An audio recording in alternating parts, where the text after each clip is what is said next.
work anymore. Because I've got a leadership team, and because really my time is spent making tough decisions and working with my leadership team.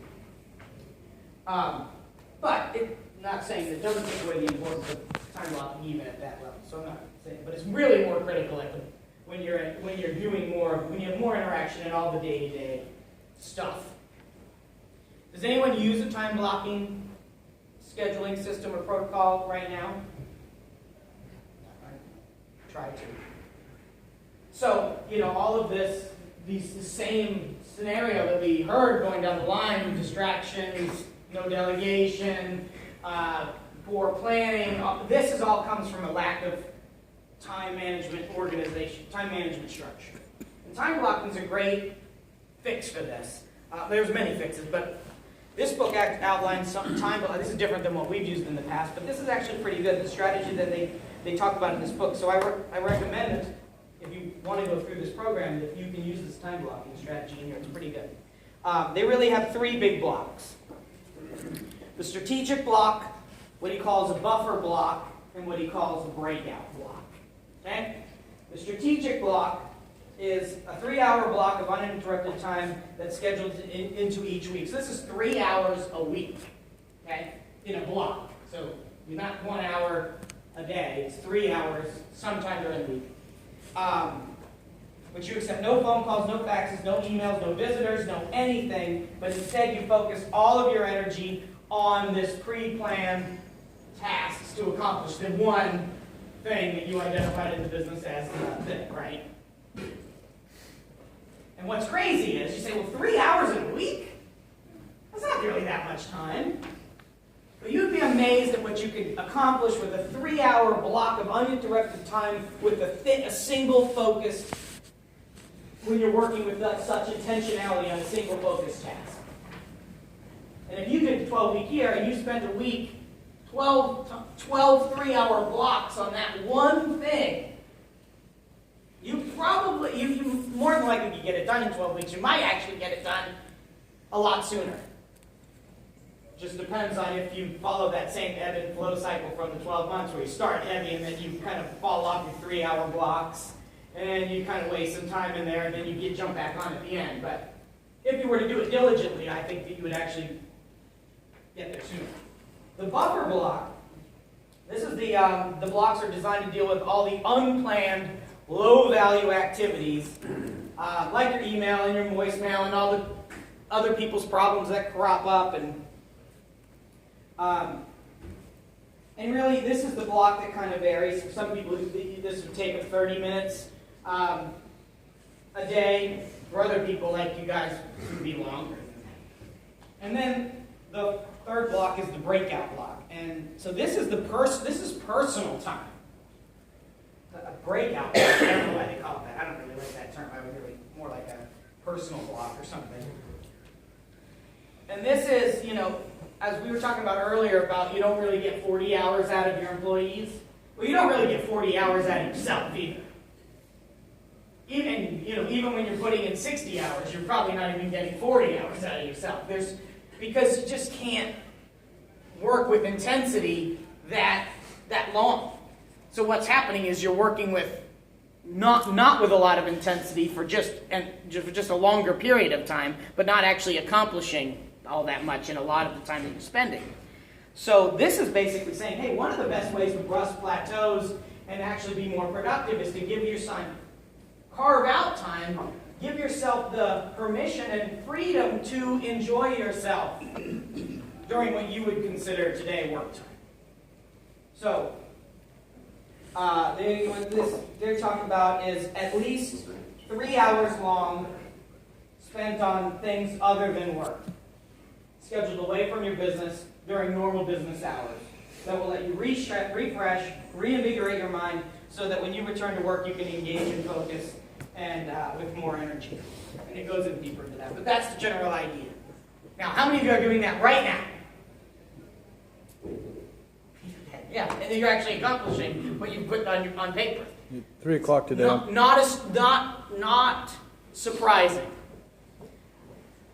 So, this is really, really important. I mean, we have somewhat of a disease that we feel like, hey, there's so much to do, I want to accomplish so much, so I couldn't possibly give myself this freedom in this time. Right? It's just a waste of time. It's a waste of time. Because what's the value of accomplishing all the other crap I want to accomplish sooner, right? That's the mindset that causes us to say, I can't do that, I'm not going to do that. But we're lying to ourselves, and we're depriving ourselves, and we're actually hurting ourselves by making that choice. And it's just a conscious choice, because nobody's holding a gun to our head. We run the place. We make the choices. So we get to do it however we want to do it. And at the end of the day, if we make this choice, which is actually more enjoyable and better for ourselves, we'll actually get more accomplished, which is the reason we're choosing not to do it in the first place. Does that make sense? It's a conundrum. It repeats on itself, that I can't do it, so I don't do it, but then that causes us to not do it, get it done. So it's counterproductive. So using this time block strategically and saying, hey, I'm going to adhere to this block, not only give you more time to get the things done, still give you the time to deal with all the distractions and little things that you have to do, but also give you time to accomplish your personal stuff and have ESP today rather than waiting for some unspecified, never-to-arrive time to happen.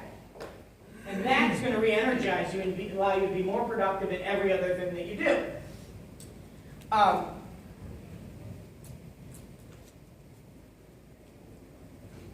In the buffer block, which is the block of time where you're dealing with all the low priority activities and where all the distractions come and the knocking and all the employees and all of that, Jill made a really, really, really important point when she talked about what she was doing this year, which is she really spent the year figuring out and doing more and saying no.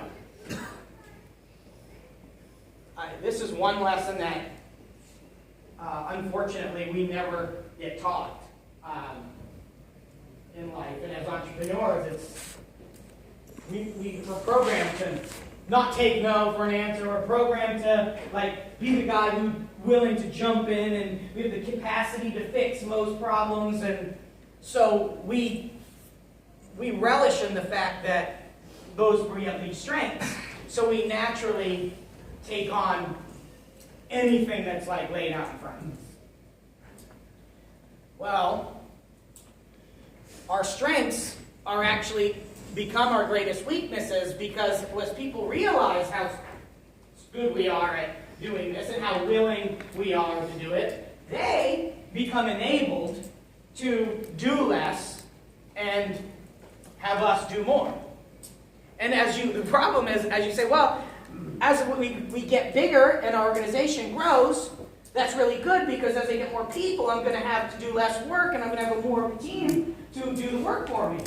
Unless you enable them in this manner, and then what happens is the opposite. By having more people, you have more people now throwing crap at you for you to accomplish, for you to do on their behalf. And you say, well, shit, having more employees actually created more work for me rather than less work, which is the whole point of actually having more employees, right? So they can get more done and you have to do less, but actually causes you to have to do more unless you are in control of your superpowers, your strengths. And it all comes down to this simple act and process of saying no, which is so easy and so simple, but yet so hard. Because we're programmed, we're capable, we know in our mind, we say, if I just did this faster, it's faster for me to do it than to explain it. And I'm going to end up doing it better than this person anyway, so, the old adage, if you want something done right, do it yourself, and it's a self-perpetuating problem, and it's bullshit. Because, you probably can do it better right now. It will take you longer to explain it than it can probably take you to do it now. And it probably will be done better by you right now than, I think I might have said that already, but whatever. The problem is later on, the goal is to make someone better at it than you. The goal is to make someone faster at it than you. so you don't have to do it. Because these are lower level tasks. I'm not telling you to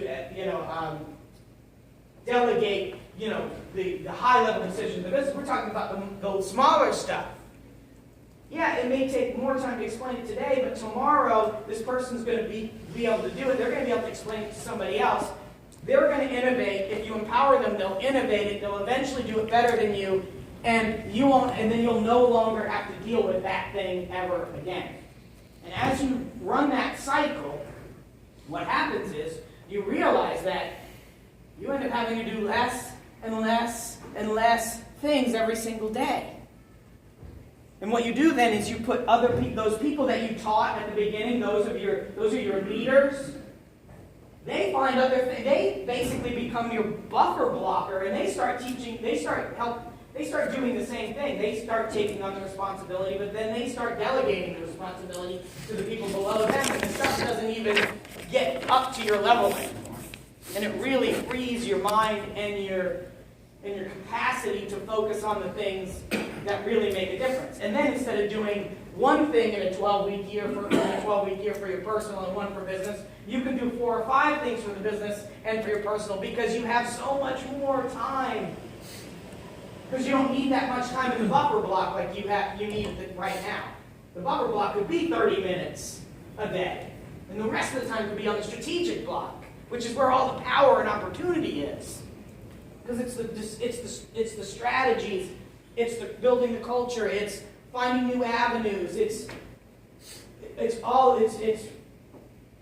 building a bigger, stronger, better business, being a better CEO, having more time to enjoy yourself outside the business that actually creates all of the success, more success throughout the whole organization.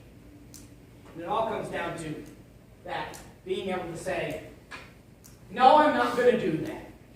Who else can do this? Do you think you can do it? I can show you how to do it. And as you start putting it back on the people below you, instead of taking it on, they'll become more empowered. You'll also find out who the wrong people are at your next tier down, at your management level. If the person's unwilling to take stuff, or they don't catch you explain it and they don't learn quickly, or they execute poorly, you're going to start to see these are not the right people here. So we need to move these people down. You might find other people below them that are the right